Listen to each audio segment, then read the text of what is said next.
അറവശാലയുമായി ബന്ധപ്പെട്ട് അതിന്റെ ലേല നടപടികൾ വരുത്തിയിട്ടുള്ള വീഴ്ചയാണ്. കൊല്ലം കോർപ്പറേഷനിലെ സമ്പന്നരുടെ നികുതി ഇതുവരെ ഈ കോർപ്പറേഷൻ പിരിച്ചെടുത്തിട്ടില്ല. അതിനെ സംബന്ധിച്ചും വ്യക്തമായ കണക്കുണ്ട്. നമുക്കറിയാം, നമ്മുടെ പാവപ്പെട്ടവൻ അവന് കെട്ടിട നികുതി കൊടുത്തില്ലെങ്കിൽ, ഭൂനികുതി കൊടുത്തില്ലെങ്കിൽ അതിന്റെ പേരിൽ ഷോക്കാസ് നോട്ടീസ് അയക്കുന്ന കൊല്ലം കോർപ്പറേഷൻ മേലധികാരികൾ അവരെന്തുകൊണ്ട് ഇവിടുത്തെ സമ്പന്നരായ ഒരു വിഭാഗം ആൾക്കാർ അടയ്ക്കേണ്ട നികുതി എന്തുകൊണ്ട് അടച്ചില്ല എന്ന പരിശോധന നടത്താത്തത് എന്ത് എന്ന് ആ റിപ്പോർട്ടിൽ സൂചിപ്പിക്കുകയുണ്ടായി. അതിനപ്പുറം ഏറ്റവും പ്രധാനപ്പെട്ടത് കൊല്ലം ഒരു കാർഷിക മേഖല കൂടിയാണ്, ഒപ്പം മത്സ്യബന്ധന മേഖല.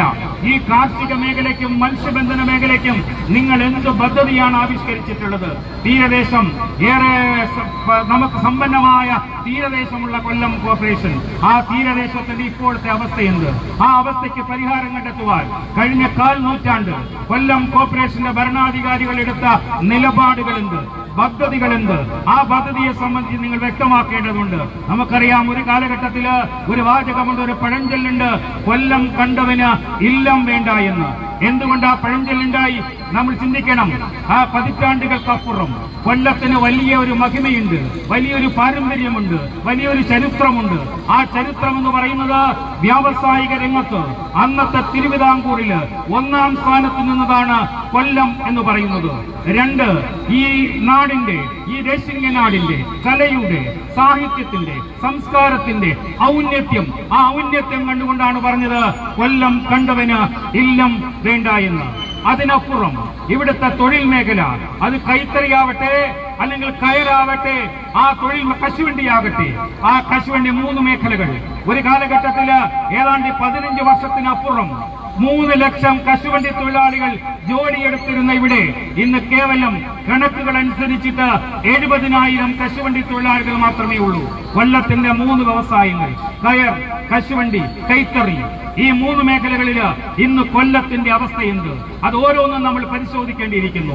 ഞാൻ ഇവിടെ നിന്ന് സംസാരിക്കുമ്പോൾ ഏറ്റവും പ്രധാനപ്പെട്ട ചിന്നക്കട, ആ ചിന്നക്കട ടൗൺ ഇന്ന് എങ്ങനെ നിൽക്കുന്നു, എത്ര മേഖലകളിൽ അതിന്റെ സാന്നിധ്യമുണ്ട് എന്ന് നമ്മൾ ആലോചിക്കേണ്ടിയിരിക്കുന്നു. ഞാനൊക്കെ കൊല്ലത്ത് എസ് എൻ കോളേജിൽ പഠിക്കുമ്പോൾ ചിന്നക്കടയിലെ ഒരു തിരക്കുണ്ടായിരുന്നു. ചിന്നക്കടയിലെ വ്യവസായ മേഖലകളുടെ തിരക്ക്, അവിടുത്തെ കടകളുടെ തിരക്ക്, അവിടുത്തെ തിയേറ്ററുകളുടെ തിരക്ക്, എല്ലാവരും അന്ന് ആശ്രയിച്ചിരുന്നത് കൊല്ലം ചിന്നക്കടയായിരുന്നു.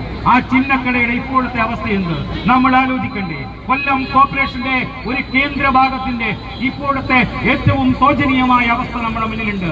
തൊട്ടുപുറത്ത് ഒരു റെയിൽവേ സ്റ്റേഷൻ അതിമനോഹരമായ രീതിയിൽ ഏതാണ്ട് 500 കോടി രൂപയിലധികം ചെലവഴിച്ചുകൊണ്ട് കൊല്ലം റെയിൽവേ സ്റ്റേഷന്റെ വികസനം, ഇന്ത്യയിലെ, ഭാരതത്തിലെ 540 റെയിൽവേ സ്റ്റേഷനുകൾ അന്താരാഷ്ട്ര തലത്തിലേക്ക് ഉയർത്തുവാൻ നരേന്ദ്രമോദിയുടെ സർക്കാർ തീരുമാനിക്കുകയുണ്ടായി. അതിന്റെ ഭാഗമായി 3 റെയിൽവേ സ്റ്റേഷനുകൾ കേരളത്തിൽ തിരഞ്ഞെടുക്കുകയുണ്ടായി. അതൊന്ന് കൊല്ലമാണ്, 2 എറണാകുളം നോർത്താണ്, മറ്റൊന്ന് എറണാകുളം സൗത്താണ്. എന്തുകൊണ്ട് കൊല്ലത്തിന് ഈ പ്രാധാന്യം ലഭിച്ചു നമ്മൾ ആലോചിക്കേണ്ടിയിരിക്കുന്നു. ഒരു കാലഘട്ടത്തിൽ ഏറ്റവും പ്രധാനപ്പെട്ട റെയിൽവേ സ്റ്റേഷൻ അതിനെ അവഗണനയിലേക്ക് മാറ്റി. അതിനെ ശ്രദ്ധിക്കാൻ ഇവിടുത്തെ ഭരണാധികാരികൾക്കും നേരമില്ലാതെയായി. അവിടെയാണ് നരേന്ദ്രമോദിയുടെ താല്പര്യം നമ്മൾ കണ്ടത്. ആ താല്പര്യത്തിനനുസൃതമായിട്ടാണ് ഇത്ര മനോഹരമായ ഒരുപാട് പശ്ചാത്തല സൗകര്യമുള്ള യാത്രക്കാരുടെ എല്ലാ അസൗകര്യങ്ങളും മാറ്റുന്ന, ഭാരതത്തിൽ ഓടുന്ന ഏത് തീവണ്ടിയും നിർത്തുന്ന സ്റ്റേഷനായിട്ട് ഇവിടെ മാറ്റുവാൻ പോകുന്നത്. അതടക്കം നമ്മൾ ശ്രദ്ധിക്കേണ്ടിയിരിക്കുന്നു. ഈ അഴിമതിക്ക് ഒരവസാനം ഉണ്ടാവണം. കൊല്ലം കോർപ്പറേഷൻ ഓഫീസ് പോലും കത്തിക്കുന്ന ഇവരുടെ ഭരണത്തിന് ഒരവസാനം ഉണ്ടാകണം. നരേന്ദ്രമോദിജിയുടെ സർക്കാർ ഈ രാജ്യത്ത് നഗര വികസനത്തിനു വേണ്ടി നടപ്പിലാക്കിയിട്ടുള്ള അമൃത് പദ്ധതി അടക്കം ആ പദ്ധതികളെല്ലാം കൊല്ലം കോർപ്പറേഷനിൽ നടപ്പിലാക്കപ്പെടണം.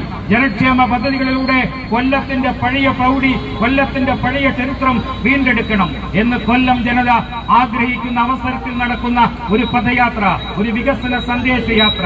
ആ സന്ദേശയാത്രയ്ക്ക് ഓട്ടോറിക്ഷ തൊഴിലാളികളടക്കം ഇവിടെ നൽകിയ ഊഷ്മളമായ സ്വീകരണത്തിന്, ഇവിടെ നൽകിയ വരവേൽപ്പിന് ഹൃദയത്തിന്റെ ഭാഷയിൽ നന്ദി രേഖപ്പെടുത്തിക്കൊണ്ട് ഞാൻ എന്റെ വാക്കുകൾ അവസാനിപ്പിക്കും.